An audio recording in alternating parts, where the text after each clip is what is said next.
Chol haMoʻed, Shabbath. Interestingly, there are two holidays throughout the year that have Chol haMoʻed, intermediary days. Pesach, Sukkoth. Torah reading for both of them is the same. It's called Parashat haMoʻedot, the portion dealing with the festivals, the times throughout the year. Fine, okay, cool. But the Haftarah is different. Why? Because each one reflects the theme of the days. Well, what's the connection between the Haftarah on Sukkoth and the theme of Sukkoth?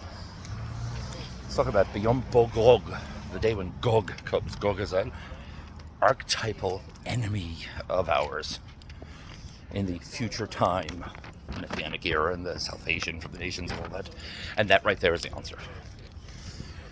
Sukkoth is not about a specific act of salvation. God took us out of Egypt. It's more the generic concept of it. Kiva Sukkot Teshavu. You should live in the Sukkoth. Why? Because I, says God, made you live in Sukkoth when I took you out of Egypt. So yeah, it's about leaving Egypt, but more indirectly. It's about the whole process, not the specific day like Pesach is. So Sukkoth is generally reminiscent, if you will, of salvation. God takes care of us. God protects us. Gog, this is talking in the future, so yes, it's an individual. But do you think anyone's actually going to be named Gog in the future time? Maybe. Maybe it's a specific person who's just referred to here as Gog, or maybe it's not a specific person. It's an archetype. It's representative of all of the difficulties that we have through physical people acting the way they do. Well, that's what Sukkoth is. Sukkoth is the sign that God protects us from not anything specific, from everything. I see it as a good combination, a match for the theme of the day.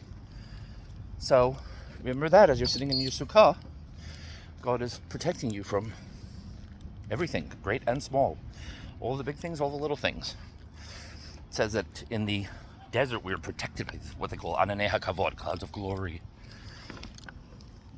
That if somebody tried to attack us, shoot arrows and the clouds would send the arrows back. Clouds would stop the arrows. But it also said that the clouds protected us from the sun. In everyday event, especially when you're in the desert, the clouds, there would be a cloud at their feet that would smooth out the ground in front of them, so you didn't have to tread on pebbles. Huge problems, little problems, but God is there for it all. And that's what Sukkoth is, to remind you that no matter where you are, a major palace or a shack in the backyard, God's there.